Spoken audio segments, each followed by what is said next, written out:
Señor, que estén bien. Grato nuevamente poder comunicarnos por este medio.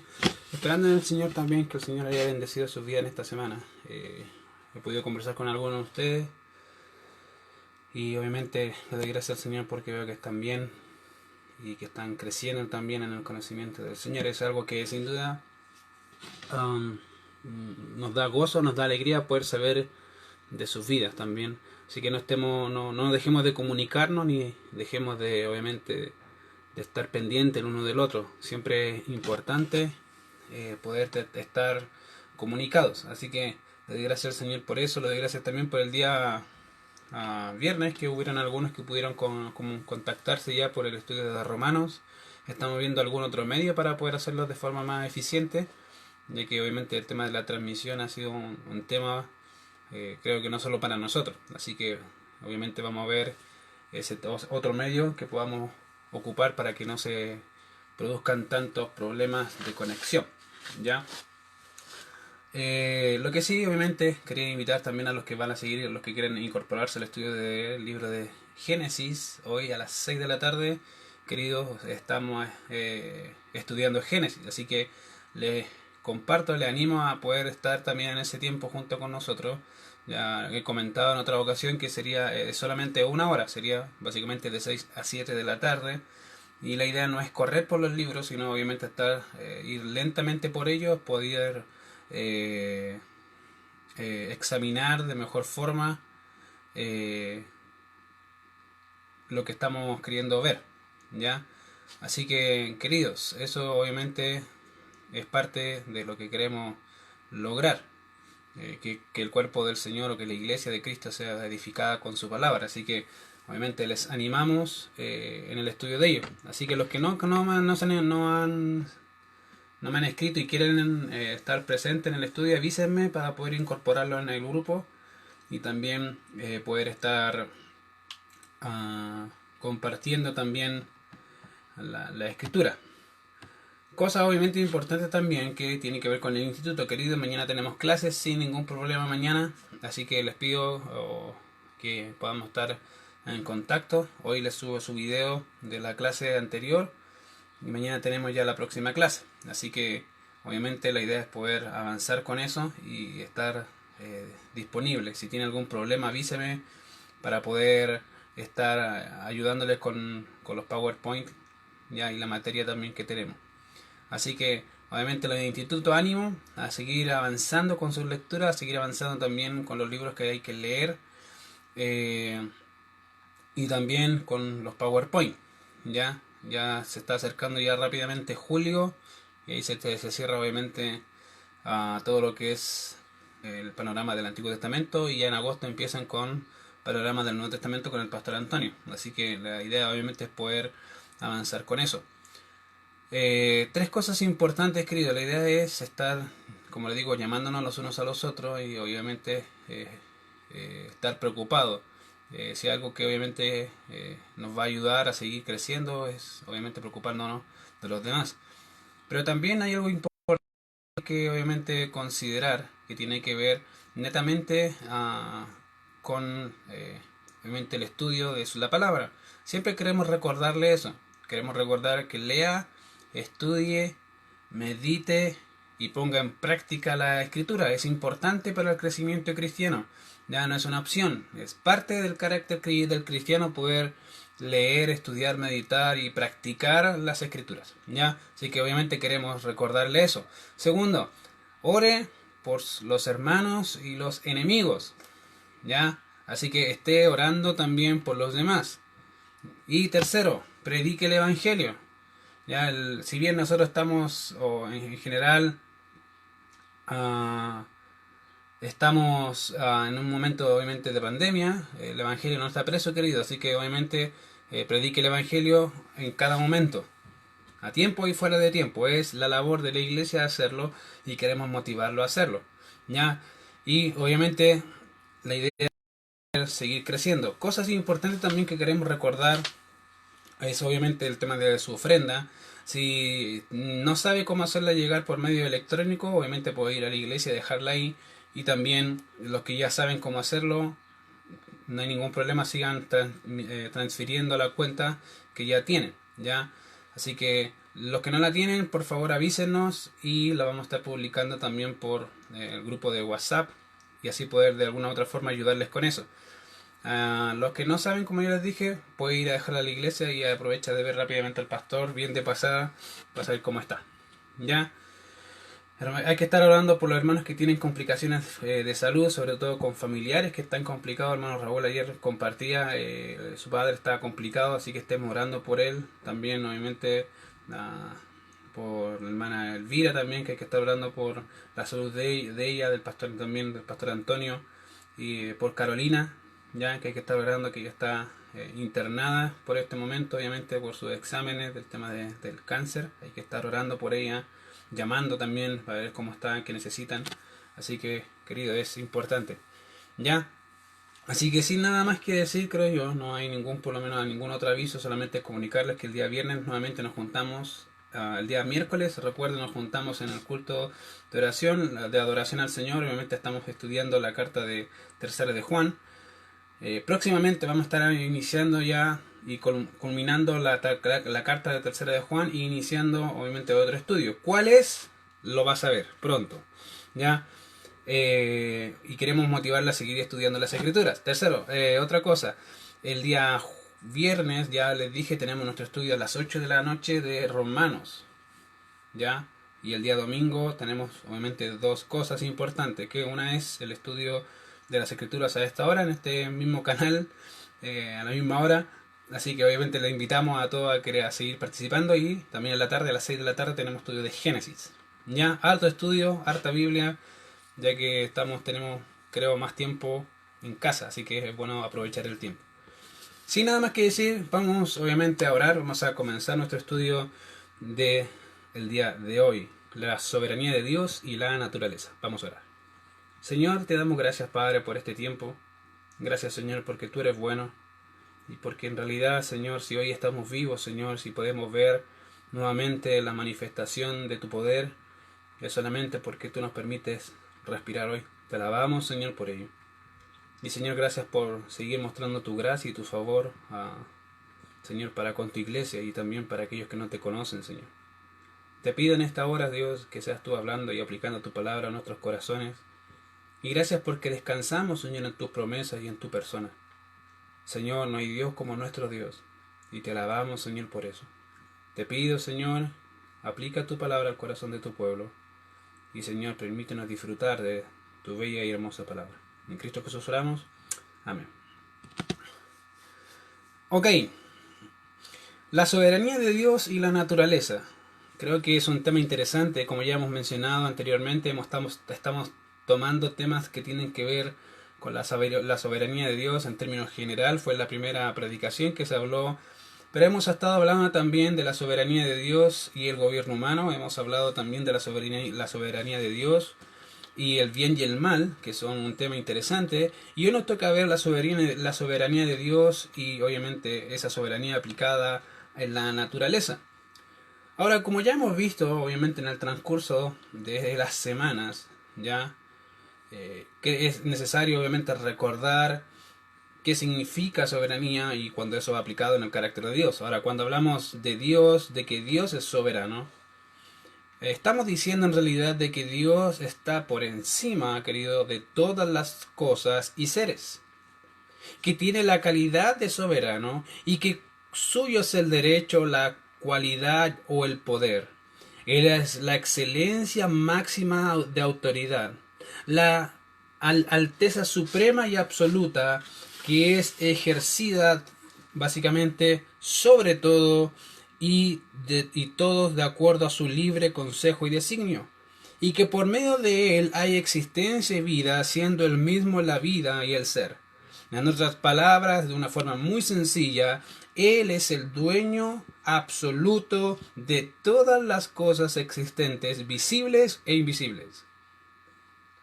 Cuando hablamos de soberano, querido, es eso. Estamos afirmando en realidad una cualidad importante de entender dentro del marco de la iglesia y que debe entenderlo muy bien. Así que, querido, es importante poder comprender esa verdad de que Él es soberano, Él es suyo, es el derecho, suyo es realmente toda la gloria, toda la honra, todo lo que somos depende exclusivamente de Él, de nadie más. Él es Dios. Ahora, querido, es algo interesante notar esa realidad cuando hablamos del universo, cuando hablamos del gobierno, cuando hablamos del mundo. Fíjese que el Salmo 24:1 dice: de Jehová es la tierra y su plenitud, el mundo y los que en él habitan. En otras palabras, lo que el salmista está declarando es que el Señor es dueño de todas las cosas. De todas las cosas. Él da vida, Él quita la vida. Él enriquece y Él empobrece. Él abate y Él enaltece. De una u otra manera, queridos, estamos diciendo que Dios es dueño de todo. Ahora, cuando el salmista habla de que Jehová es la tierra y su plenitud, el mundo y los que en él habitan, para poder entender la realidad de que Él es soberano de su creación, soberano sobre los reyes de la tierra, en realidad de todo lo que hay, cuando decimos que Él es soberano de la creación y en particular de la naturaleza, debemos entender en primer lugar que Él es creador. Creo que es la primera cosa que hay que entender. Y para poder entender eso, creo que es fácil poder dirigirnos rápidamente a Génesis 1:1 si es que no lo sabe de memoria. Fíjense que es el texto de Génesis 1:1 dice: en el principio creó Dios los cielos y la tierra. O en principio creó Dios los cielos y la tierra. En primer lugar, querido, creo que esto no es solamente el inicio del texto bíblico, sino que es parte del fundamento de la fe cristiana. Pensar en esta declaración categórica nos permite reconciliar y reconocer que Dios es creador, pero que también Él es el dueño absoluto de su creación y que está por encima de ella. Esa es la primera cosa, por eso es una declaración categórica. Cuando vemos Génesis, no vemos a Moisés defendiendo la existencia de Dios. No, se da por hecho de que Dios es real y que existe y que Él es el autor de todo. En segundo lugar, cuando entendemos este principio, aquí básicamente en su contexto, sin duda, nos permitirá ver a Dios en su gloria y en su esplendor, aún más de lo que vemos a simple vista y una lectura rápida. Y quiero ayudarte un poco con eso. Ahora bien, debemos recordar que el libro de Génesis tiene un contexto histórico. Vale decir, fue escrito bajo circunstancias y momentos de la historia. Su autor Moisés fue quien, guiado por el Espíritu Santo, nos dejó este principio para explicar la naturaleza de nuestro Dios y de todo lo creado. De manera que Dios es increado. Él no es parte de su creación. Él es la fuente de todo ser y de todo lo que existe. Por otro lado, queridos, debemos recordar que Moisés fue instruido en toda la sabiduría de los egipcios. Ya para ese entonces los egipcios eran una potencia mundial en realidad, de la cual los israelitas eran sus esclavos. Este es el tiempo donde el Señor determina o se acuerda, como dice el texto bíblico, de su pacto con Abraham, Isaac y Jacob, y escoge a Moisés para librar a su pueblo de la esclavitud para que le sirvieran a él.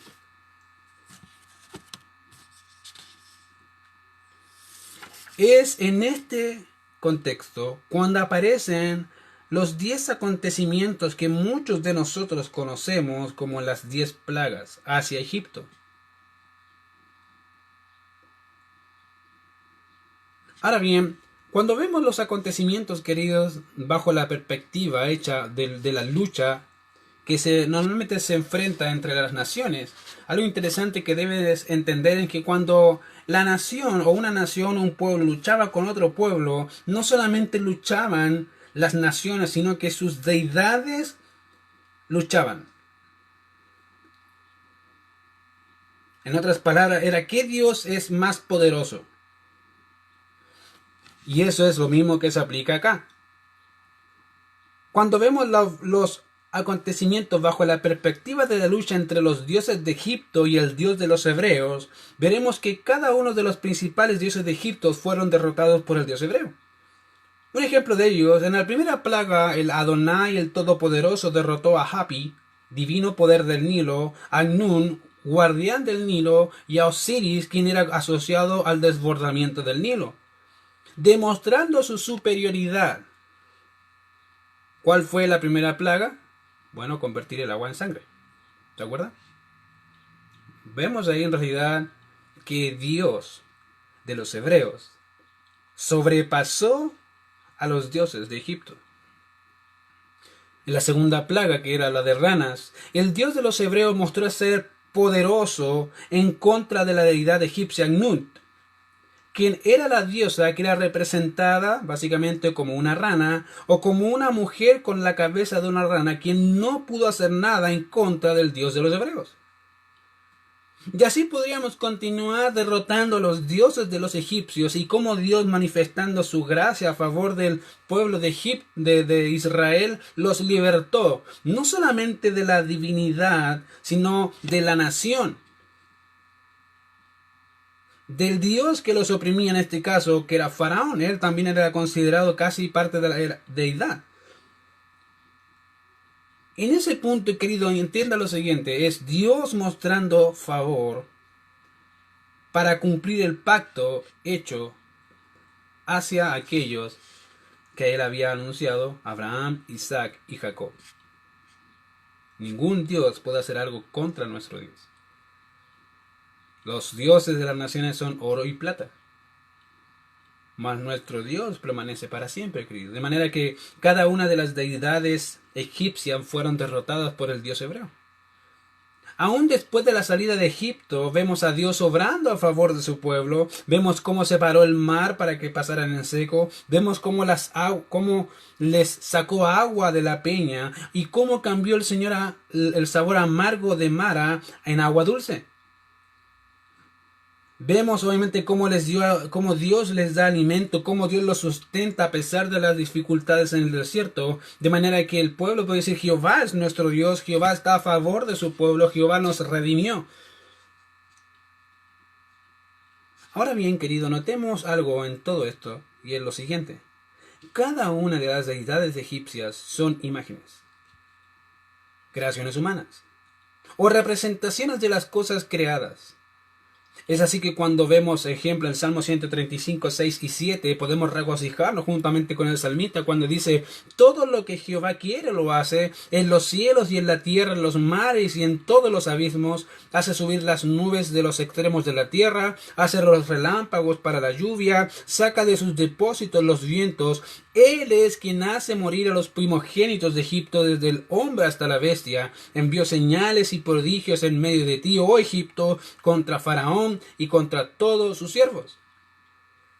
De manera que cuando leemos Génesis 1:1 bajo este prisma, leemos y podemos entenderlo así, leemos el texto de esa forma, podríamos decir: en el principio Dios, el único Dios verdadero, dueño de todo, soberano, creó los cielos y la tierra.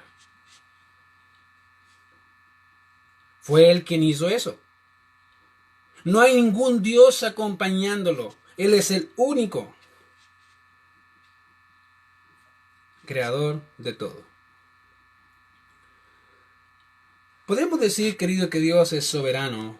Podemos decir que Dios está por encima de todas las cosas y seres, que tiene la calidad, querido, de soberano, y que suyo es el derecho, la cualidad o el poder. Él es la excelencia y la máxima autoridad, la alteza suprema y absoluta, que es ejercida sobre todo y todos de acuerdo a su libre consejo y designio, y que por medio de él hay existencia y vida. Así lo es. Hoy tú eres testigo de eso. Puedes respirar. Vives aún. Todo depende de él.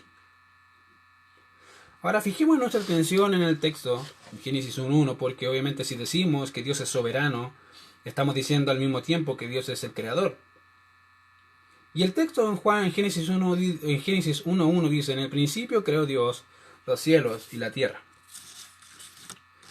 Ahora, aunque hay mucho en realidad que podríamos decir respecto al texto, y en realidad hay mucho que podríamos decir referente solamente a ese texto, solo quiero enfocarme en un verbo, y es el verbo que aparece ahí, creó.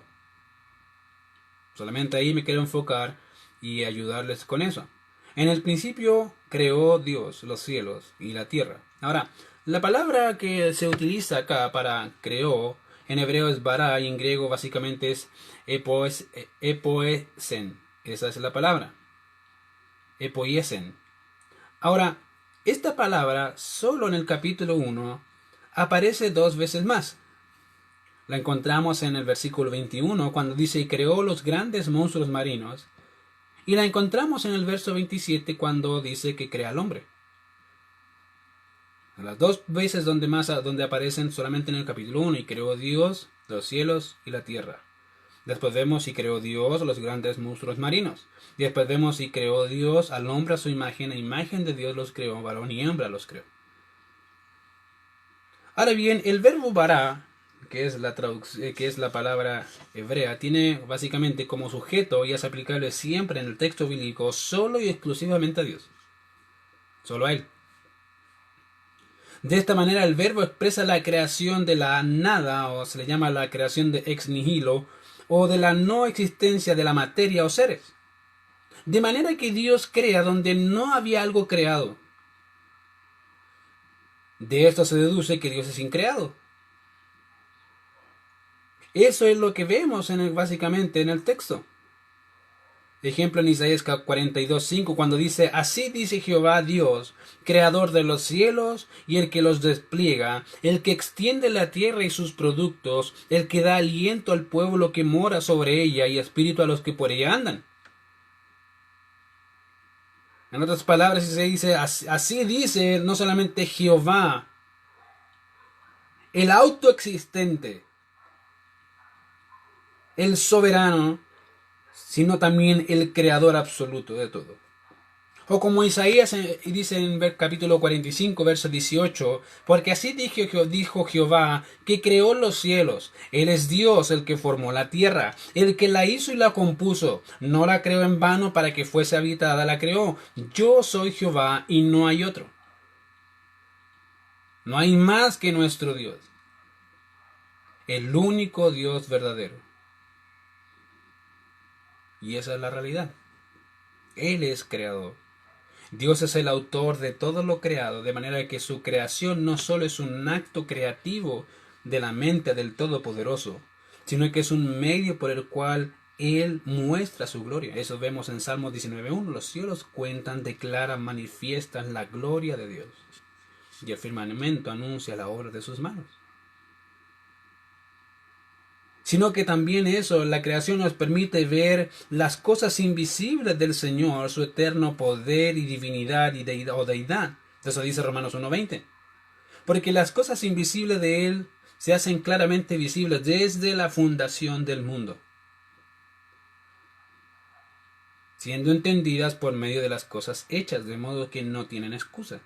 Querido, no hay hombre en el mundo que tenga una excusa delante de Dios y diga, yo no sabía que Dios existe. Sí, mire la creación, mire todo lo que hay y va a entender, Dios, debe haber un Dios existente, eterno, soberano, rey de todo lo que existe. Pero vemos obviamente Romanos que dice que habiendo conocido a Dios, no le glorificaron como Dios. En esto vemos que Dios es soberano y que Dios está por encima, querido, de su creación. Él está sobre todas las cosas.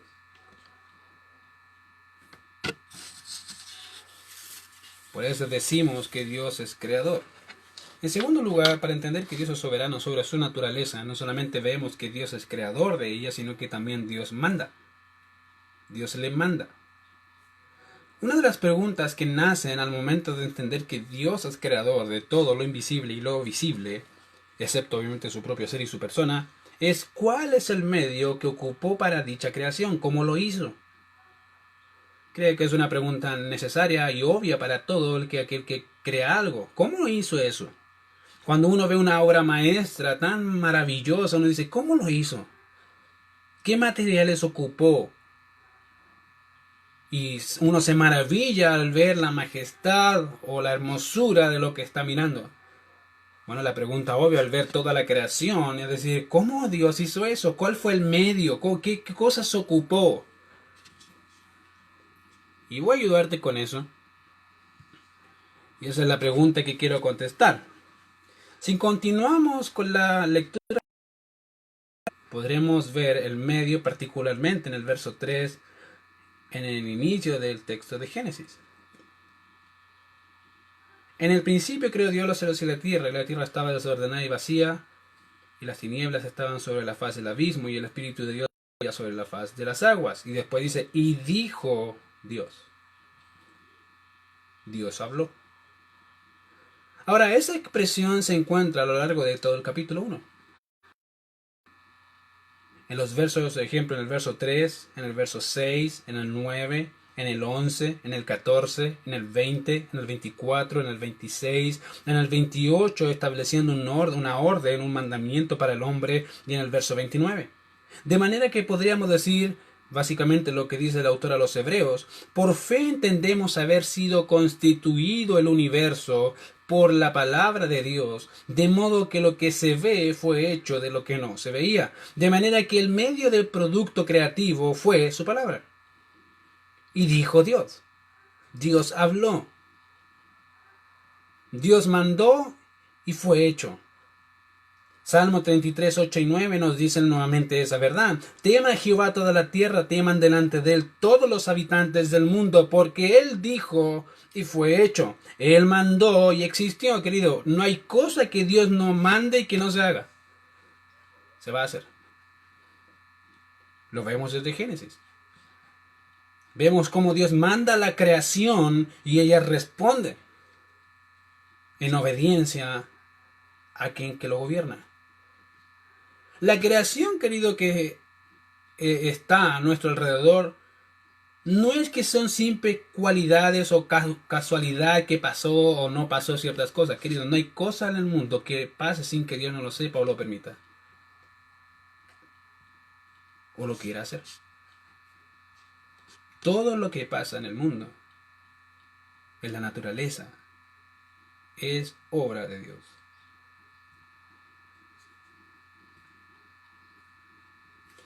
Ahora, fíjense que cuando vemos esa declaración de Salmos 33, 8 y 9, porque Él dijo y fue hecho, el mando existió, hay algo obviamente que podemos entender, y es que el poder de su palabra hablada fue el medio para crear todo lo que vemos y no vemos.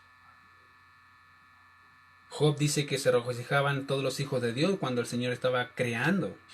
Dios creó a los ángeles. De esto podemos concluir en realidad lo que dice Colosenses 1:16, hablando de nuestro Señor Jesucristo. Dice, porque en Él fueron creadas todas las cosas, las que hay en los cielos y las que hay en la tierra, visibles e invisibles, sean tronos, sean dominios, sean principados, sean potestades. Todo fue creado por medio de Él y para Él. Todo fue creado por medio de Cristo y para Cristo. Todo. Y aquí la palabra todo es todo. De manera que la palabra encarnada de Dios es la razón, el medio y el propósito de la existencia del mundo. Por lo tanto, todo lo que existe es el producto de un mandato divino. Salmo 33:9 nos lo dice, Él mandó y se hizo. Al instante.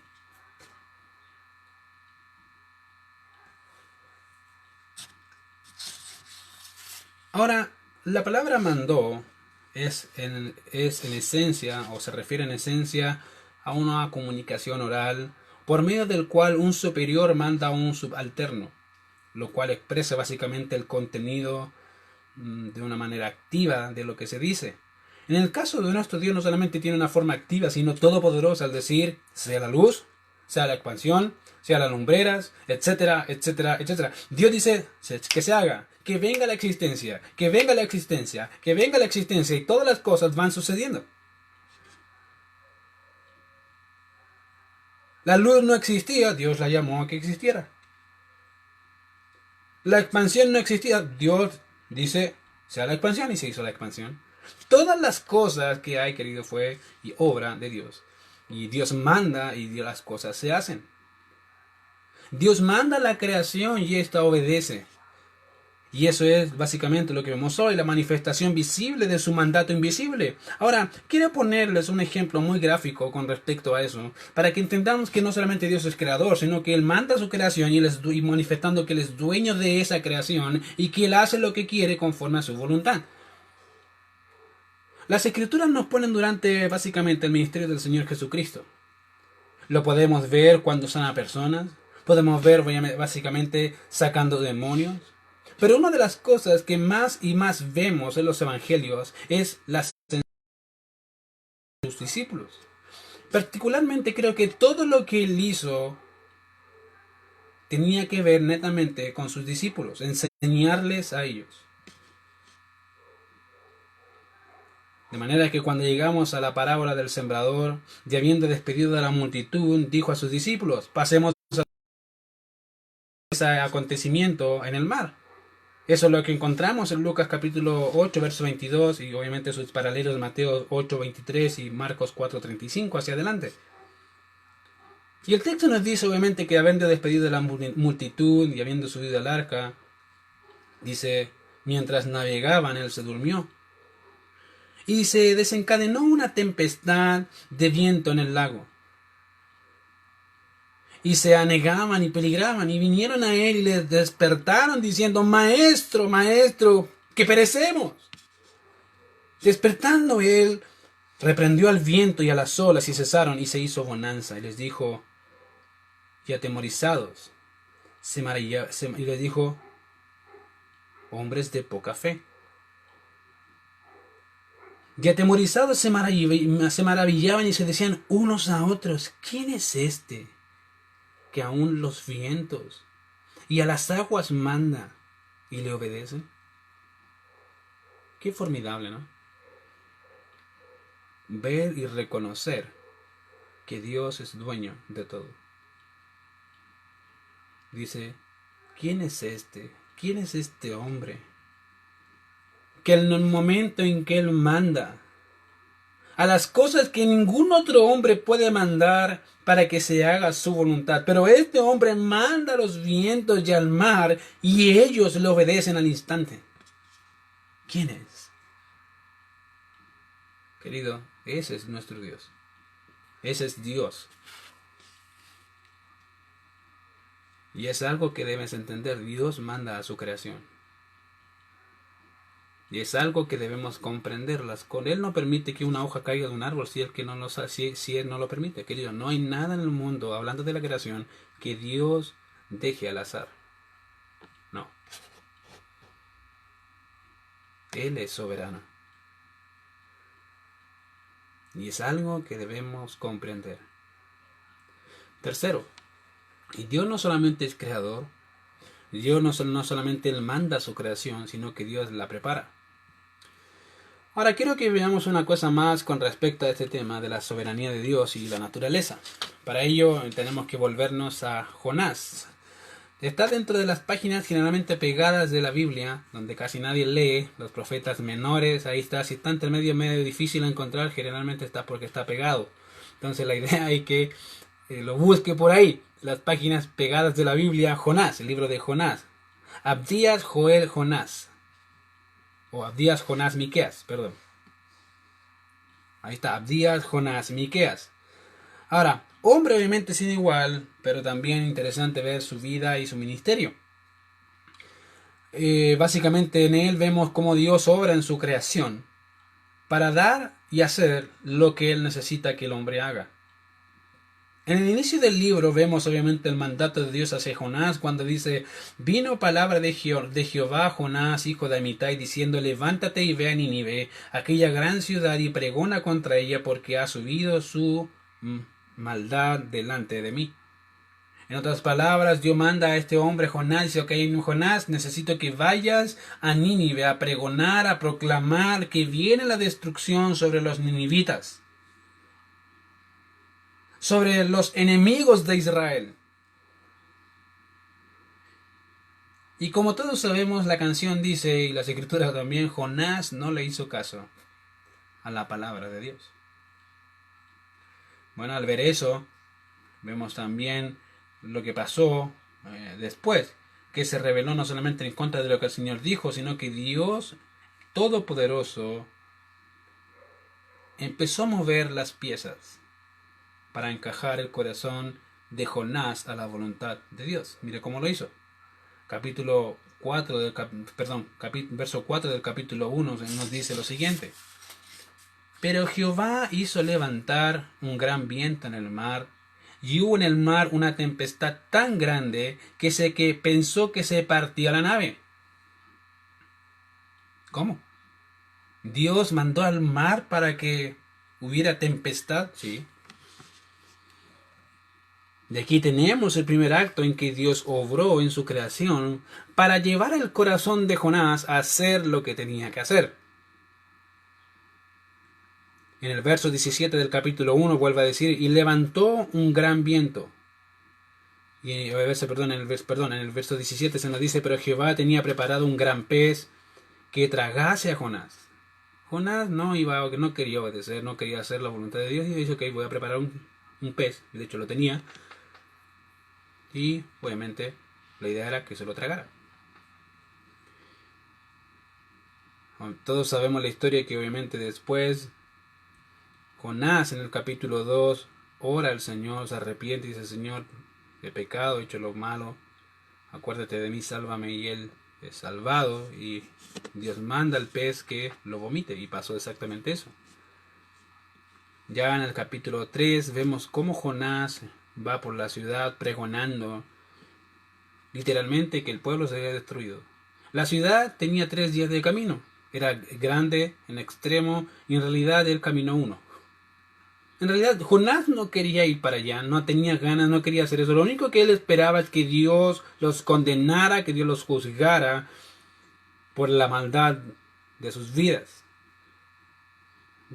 por la maldad de sus corazones. Y eso es lo que Jonás esperaba.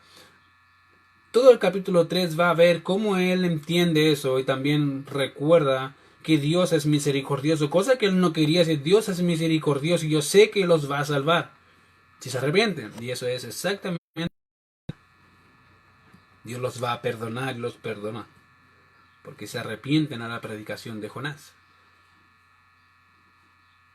Cuando llegamos al capítulo 4 veremos que en el verso 6, 7 y 8 se nos dice, y preparó Jehová Dios una calabacera, Dios preparó un gusano, y que preparó Dios un recio viento solano. Dios preparando, haciendo que la creación haga y produzca lo que tenga que producir, para enseñarle a Jonás que si él tiene, hablando de Jonás, si él tiene cuidado con la calabacera que no plantó, que no regó, ¿cómo Dios no tendría cuidado de estos pequeños? Hablando de Jonás, del Nínive, que no saben distinguir entre su mano derecha y su mano izquierda. Vemos ahí no solamente el poder sobre la creación, sino su misericordia. La pregunta es, ¿qué aprendemos, querido, de todo lo que hemos tratado de hacer o decir? ¿Qué es lo que Dios nos quiere decir o qué podemos aprender? De algunas verdades que debemos considerar generalmente, porque no hay tiempo. En primer lugar, querido, Dios obra en su creación para hacer lo que Él desea hacer. Vuelvo a decir, Dios obra en su creación para hacer lo que Él desea hacer. Él no tiene que rendirle cuentas a nadie. A veces hay personas que dicen, pero ¿por qué Dios hace eso, querido? Tú no eres quien para preguntarle a Dios por qué hace lo que tiene que hacer. Él es Dios, no tú.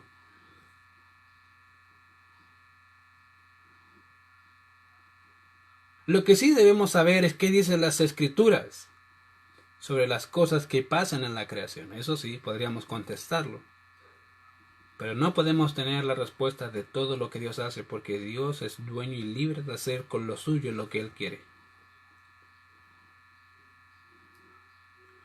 Y eso es, Dios básicamente hace lo que Él desea hacer en su creación. Eso es lo que vemos en Salmo 135:6. Todo lo que Jehová quiere lo hace, en los cielos y en la tierra, en los mares y en todos los abismos. Él hace lo que Él quiere.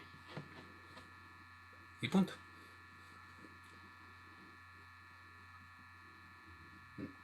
No hay nadie que le pregunta al Señor por qué haces lo que haces. Podríamos preguntar, pero en realidad muestra también nuestra necesidad, pero también podríamos decir, Señor, ¿por qué estás haciendo eso? ¿Cuál es tu intención? ¿Para qué? ¿Qué quieres lograr? Y eso es otra cosa. En segundo lugar, Dios obra en su creación para manifestar ya sea juicio o bendición. O a veces para probar el corazón de las personas. Eso es lo que vemos en el transcurso de su palabra, querido. Sobre todo en la nación de Israel. Un ejemplo de juicio de Dios por medio de la creación lo vemos cuando dice en Ageo, por falta de diligencia en hacer lo que Dios la quería, en este caso que ellos reconstruyeran el templo. Dios hace algo ahí. Mire lo que dice Ageo 1, capítulo 8 y 9. Ahí dice el texto: subid al monte y traed madera, y reedificad la casa, y pondré en ella mi voluntad, y seré glorificado, ha dicho Jehová.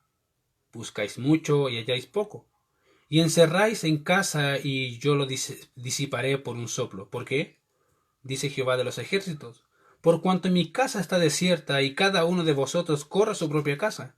Por eso se detuvo de los cielos sobre vosotros la lluvia, y la tierra detuvo sus frutos, y llamé la sequía sobre esta tierra y sobre los montes, sobre el trigo, sobre el vino, sobre el aceite, sobre todo lo que la tierra produce, sobre los hombres y sobre las bestias, y sobre todo trabajo de manos. ¿Por qué? Porque no estaban haciendo lo que Dios les había mandado.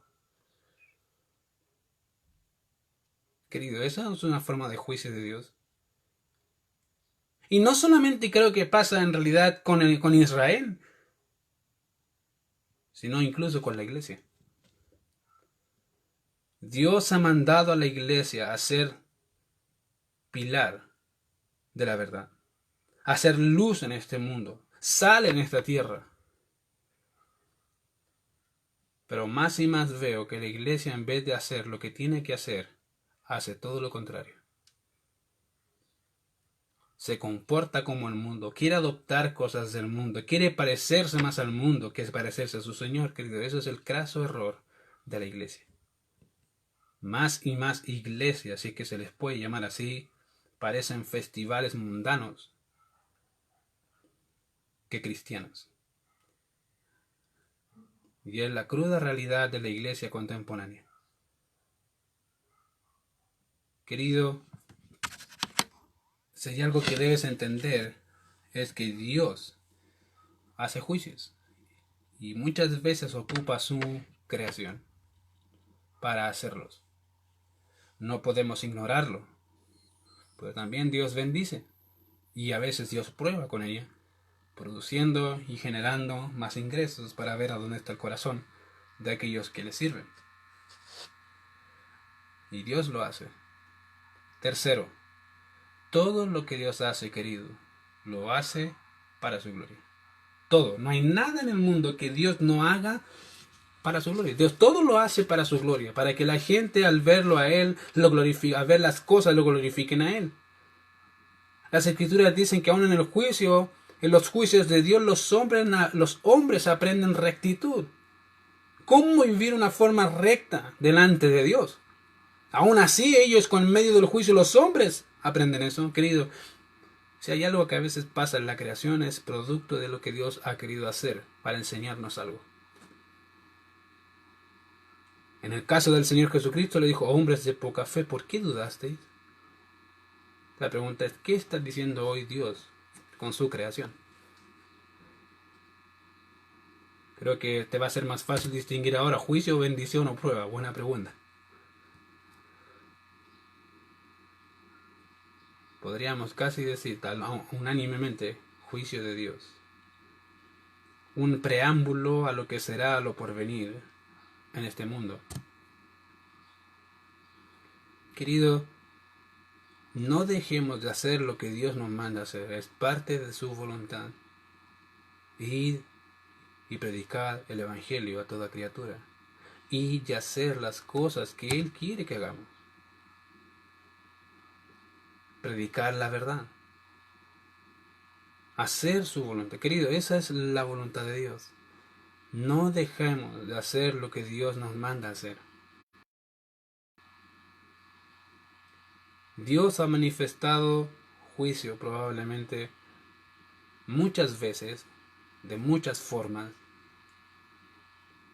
y obviamente creo particularmente que el tema de la pandemia, que tiene que ver con la naturaleza en el mundo, puede ser un llamado de atención, y es un llamado de atención a la iglesia, a reaccionar, a dejar de hacer las tonteras que están haciendo muchas iglesias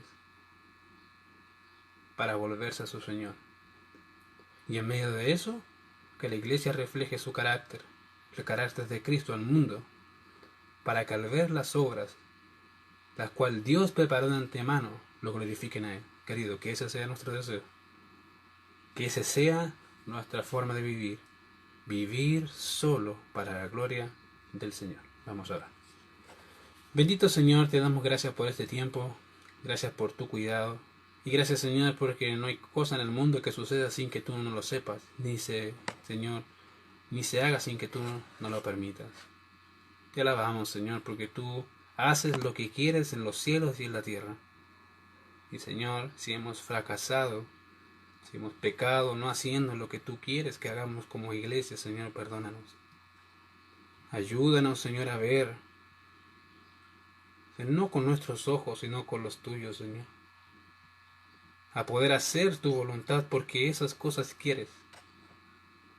Que tu iglesia, Señor, no se comporte como el mundo, sino que viva de acuerdo a tu palabra. Vemos en Jonás, Señor, cómo él fue rebelde y hubo juicio.